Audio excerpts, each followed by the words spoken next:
This channel does not promote any violent, harmful, or illegal activities. All content provided by this channel is meant for an educational purpose only. বিধানসভা নির্বাচনের দিন ঘোষণা হয়ে গেছে। বাংলায় এখন ভোট যুদ্ধের প্রস্তুতি তুঙ্গে। ময়দানে নেমে পড়েছেন শাসক বিরোধী সব রাজনৈতিক দলের নেতাকর্মীরা। দক্ষিণ কলকাতার কসবা বিধানসভা কেন্দ্রের উন্নয়ন থেকে নিরাপত্তা, প্রাপ্তি অপ্রাপ্তি সব মিলিয়ে ভোটের আগে এলাকার মানুষ কি বলছেন, এই কেন্দ্রের হাওয়া কোন দিকে বইছে ঘুরে দেখলাম আমরা।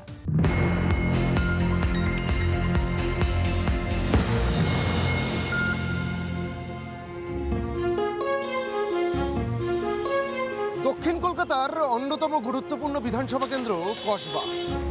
1980 সাল নাগাদ এই এলাকা ছিল আধা গ্রামীণ। তবে ইস্টার্ন মেট্রোপলিটন বাইপাস তৈরি হওয়া এবং সম্প্রসারণের পর থেকে ধীরে ধীরে এই এলাকার ভৌগোলিক এমনকি আর্থসামাজিক অবস্থার বা চরিত্রের বদল ঘটেছে। আর তার সঙ্গে সঙ্গে বদল ঘটেছে এখানকার রাজনৈতিক প্রেক্ষাপটে। স্কুল, কলেজ, হাসপাতাল, হোটেল থেকে শুরু করে একের পর এক গড়ে উঠেছে বহুতল। ক্রমেই ঘন জনবসতিপূর্ণ এলাকা হয়ে উঠেছে এই কসবা বিধানসভা। আর তার সঙ্গে সঙ্গেই এই বেআইনি নির্মাণকে কেন্দ্র করে নানা ধরনের অশান্তি, বোমা, গুলি, এমনকি অসামাজিক কার্যকলাপও বেড়ে চলেছে এই কসবা বিধানসভা এলাকার বিভিন্ন জায়গাতে। আইন সিদ্ধ নয় সেরকম প্রমোটিং হচ্ছে, বেআইনি কনস্ট্রাকশনও হচ্ছে। প্রমোটিং বলছি না, আমি কনস্ট্রাকশন বলছি। আনঅথরাইজ যে ফ্ল্যাটগুলো, এগুলো বন্ধ রাখার জন্য। এতে কি হচ্ছে, যেসব লোক কিনছে তারা জানেও না মানে লিভিং যে স্ট্যাটাস তাদের অতি কি আর বলা যাবে।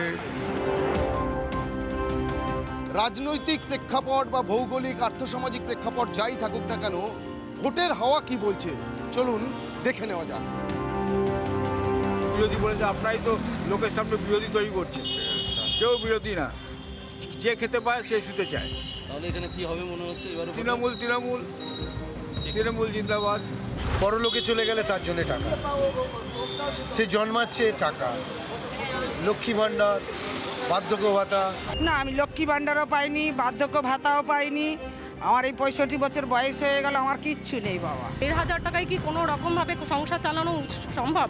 আর যেখানে যুব সমাজ আমার বাড়ির ছেলেমেয়েরা যদি কর্মসংস্থান না পায়, তা সেখানে আমার সংসারটা চলবে কি করে? সঠিক জায়গায় যদি সরকার থাকে, আগামী দিন আরো বড় কিছু হবে।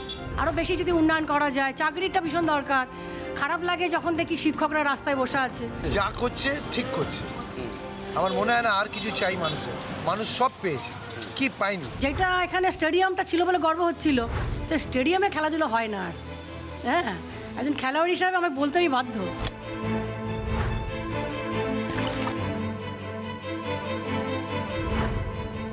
আমি নিজেকে সেফ মনে করি না, কারণ যেই কলেজে আমার বাড়ির ছেলে মেয়েদের আমি পড়াতে পাঠাচ্ছি সেখানে মেয়েরা সুরক্ষিত নয়।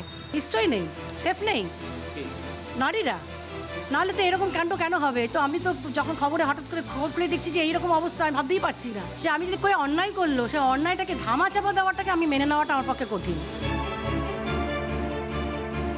কিন্তু যখন দেখছি গুলিগালাজ হচ্ছে, এইখানে মারপিট হচ্ছে, এইখানে ওই হচ্ছে, ভাঙচুর হচ্ছে, আতঙ্কিত অবশ্যই আতঙ্কিত। যদি কাউন্সিলরই সেফ না থাকে।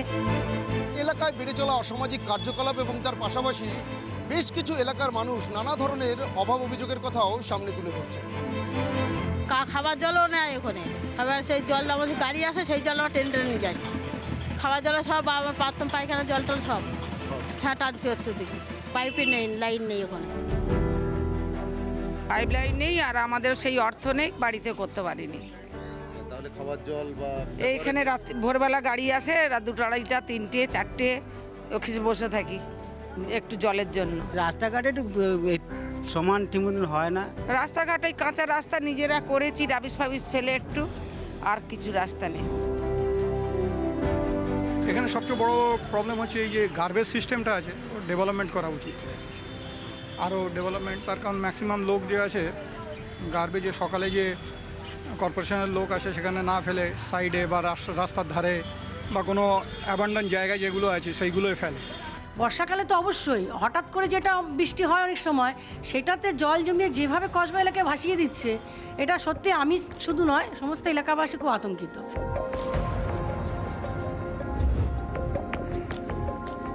কসবা বিধানসভার মধ্যে থাকা যে এলাকার নাম না বললেই নয় সেটা হচ্ছে গুলশান কলোনি। বিভিন্ন সময়ে বাইরে থেকে আসা অ্যান্টি সোশ্যালদের শেল্টার নেওয়া থেকে শুরু করে নানা ধরনের অসামাজিক কার্যকলাপ, এমনকি এসআইআর পর্বের শুরুর দিকেও বিতর্ক তৈরি হয়েছে এই এলাকাকে কেন্দ্র করে। আর এই গুলশান কলোনির মানুষজন কি বলছে আসন্ন বিধানসভা নির্বাচনের আগে, সরাসরি তাদের সঙ্গে কথা বলবো। এই এলাকা আমরা এবার একটু ঘুরে দেখব।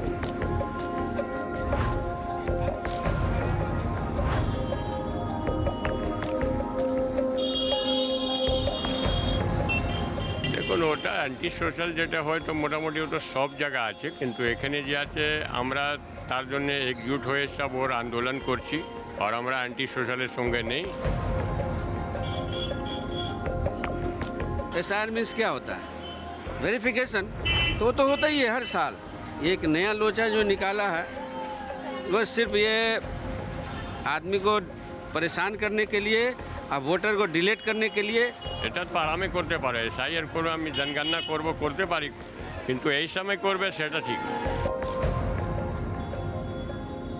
2011 থেকে টানা এই কসবা বিধানসভা কেন্দ্র নিজেদের দখলে রেখেছে ঘাসফুল শিবির।